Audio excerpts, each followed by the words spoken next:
Alrighty, morning everyone, and welcome back to another beautiful video on this beautiful channel on another beautiful day. In today's video, we are going to talk about silver, or a little bit more precisely, what or why this thing that we are going to talk about today is probably going to put a pretty serious damper on the price of silver in the future. Maybe, maybe not, we'll see, but I would imagine it might. Right? And it's not some kind of thing like, oh yeah, it's gonna get replaced and whatever and whatnot. It's something, very realistic that is probably going to happen. So yeah, we're gonna talk about that today. First of all though, I've got some new coins that I bought and I want to put those into tubes, well, at least the ones that fit in tubes. And yeah, that's really cool. It's not these are some 65 to 71 or 72 Kennedys, the 40% silver ones, you know those. And the new coins that I bought is actually this little pile here, which this I actually got in auction for like $15 plus like $4 shipping, so like $19. Man, that was really good.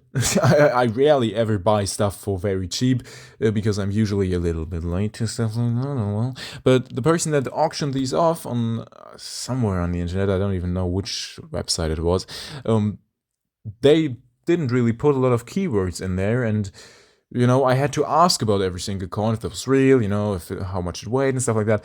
And these were all good. I tested them, after I got them as well, and these are all good. And so that was a really, really good purchase. So let's have a look at what we have here. First one is of course my favorite silver coin. There's a little bit of dirt on there, which is a peace dollar, silver peace dollar, and this one is in 1922, so a very common one. It's also not Denver or San Francisco or anything. It's just a Philadelphia one, but I got it for like almost no money, so we're gonna add that to our peace dollar stack, which is steadily growing. There's the last one. There we go, and we'll add this one in here as well. Oh, that was that one probably now has a dent. Anyhow, these are really not special ones or any special dates or whatever. So yeah, everything's good with that. These are mainly just 22 and 23s, so nothing really valuable there. These are Morgans. Unfortunately, we didn't have any Morgans, but we've got some other stuff which is actually pretty nice. We've got a very cleaned, but still silver, $1/2 Walking Liberty from 1941. Is it anything? No, it's just a Philadelphia. Okay, but that's still another, 11 grams of fine silver. And we already have like 24-ish in here, so I really didn't pay a lot for this. I'm really, really happy. I usually don't get stuff for that cheap, but there you go. Gotta get lucky at some point. And we still have more.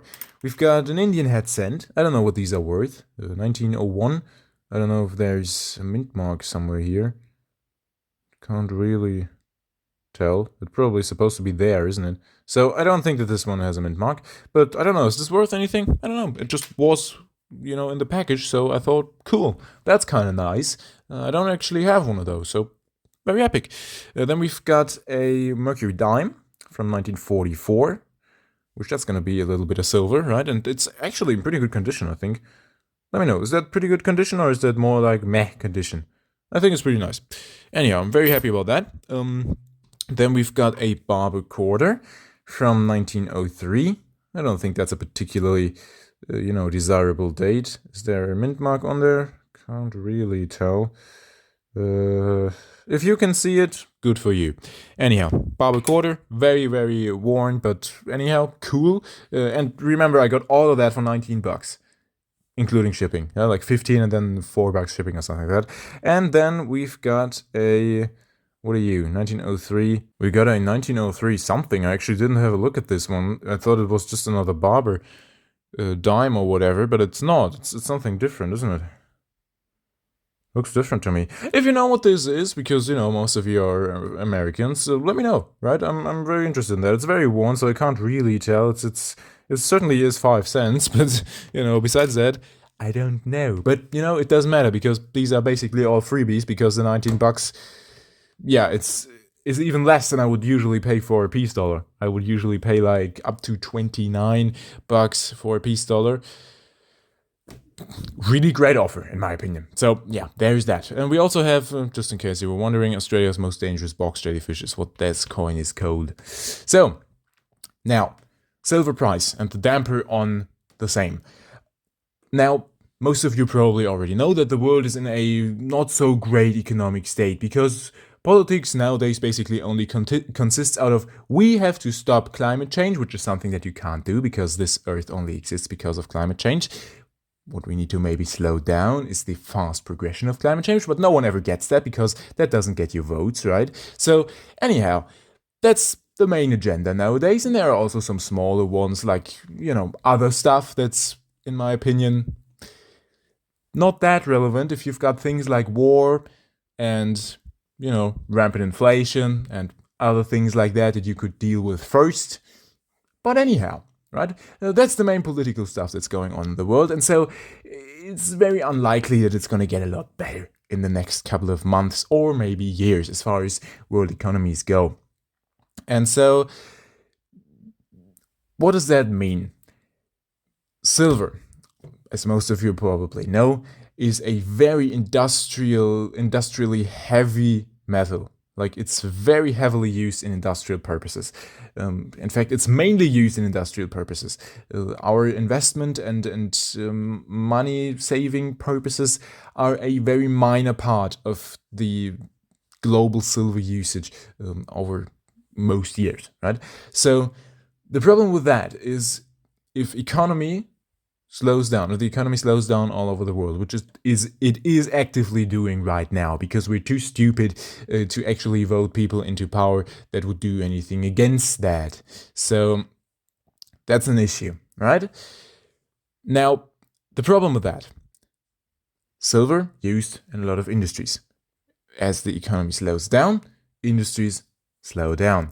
So chances are they just won't use as much silver as they did in the years before. Now, the problem with that is not only that the price of silver might not go up a whole lot more or might actually drop, which is something we have to talk about a little bit later in this video because there's actually a lot more to it than just industrial usage, but that could lead to that. But it's also, of course, a very bad thing for pretty much everyone around because as your economy slows down, people make less money, people have less money to spend, people get less, wealth overall accumulated, and that heavily contributes to more poverty in really poor countries because if the really rich countries are slowing down and not getting any more rich, then the really poor countries certainly aren't. So really bad problem, besides just silver tanking a little bit. But, no one really cares about that nowadays because saving people that actually need saving is very unpopular, and it's way more popular to care about things like climate change and yeah, right. Anyhow, I digress. The main part here is, as our economy globally slows down, so will most likely the usage of silver, and so will then also most likely the price of silver. Now, that does not necessarily have to be a thing, because all of us probably already know the industrial uses of silver are very, very, very tiny in comparison to how much silver is actually traded on the stock market. So, what is really relevant is how that then gets the stock market moving, right? Because just industrial purposes of silver slowing down is not going to do anything with the price, because the physical use of silver is irrelevant for the price, at least primary. Secondarily, if you can say it like that, it sounds a bit weird if I say it out loud, so maybe that's not completely correct. If I pronounce that wrong, well, good for you. But secondarily, it really sounds weird, it doesn't, whatever. Secondarily, the price is actually quite well connected with industrial purposes. Still, even though silver is, of course, very, very, very, very, very badly manipulated from the stock market. However, the stock market only reacts to what is happening in industrial uses for a certain metal, for example, like silver, right? So it's not that relevant for movement that there is so much more silver on the stock market than there is physical silver available, but of course it's very relevant for price, because if there's 400 times more silver on the stock market than there is physically available, chances are the price is going to be a lot lower than it should really be. But, that's besides the point. The point is, just because industries are not going to be using as much silver as before, that's not going to be the main reason why the price of silver drops. It heavily influences the decisions that are made on the stock market, though, and that's why silver might go down in price or just stagnate a little bit. That might also be a thing, right? It's a little bit of a complicated topic. I'm not terribly great at explaining it. I'm doing my best, right? But that is my belief as to why it might not be a great year for silver, 2023. It might be.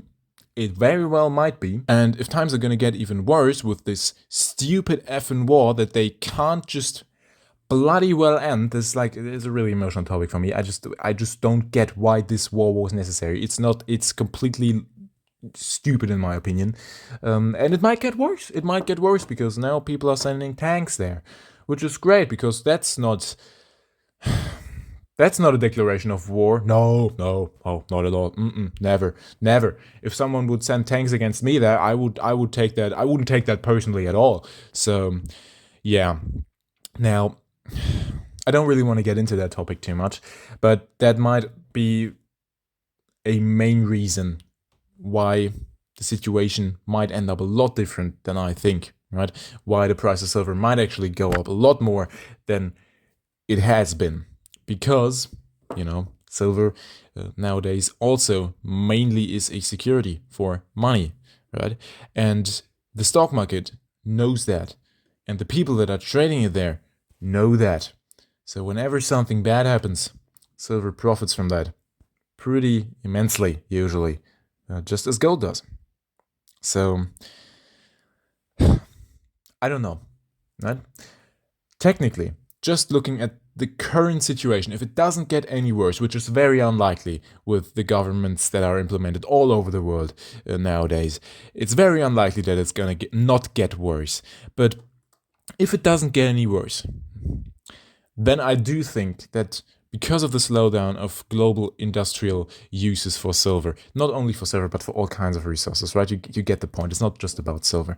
Just looking at that and ignoring the fact that it's probably going to get worse, if you just look at the current situation, I would assume that the price of silver is not going to go up a lot more and might even go down a little bit. I don't think that it's going to go below, I don't know, $20. I really don't. I don't see that. I don't see why. I don't see why it would. That's very atypical for what silver has done in the past after major increases in value. But I guess we're just gonna have to see, right? It's very hard to tell what the price of anything is gonna do at this point in time, and it's a very, very unsafe time for everyone. It doesn't matter where you are in the world. Of course, at some places it's way worse than others, but it's very unsafe for everyone. So yeah, I wish you all the best of luck. I hope that we are all gonna get through this just fine. Just in case we don't, though, I don't know, right? I don't know. We're just gonna have to see and try to be optimistic and things like that, because what else do we really have, right? So yeah, that's just kind of my take on this situation, because many people have been asking about that. And so yeah, there's that. Let me know your opinion about this whole stuff. And if you've got any more questions, be sure to write them in the comments below as well. I'd be very happy to answer those as always. Yeah, if you want to, you could rate the video as well with either like thumbs up or thumbs down, whatever you might want to do. You can also subscribe to the channel. That would make me very happy. And so yeah, have a fantastic week. And until next time.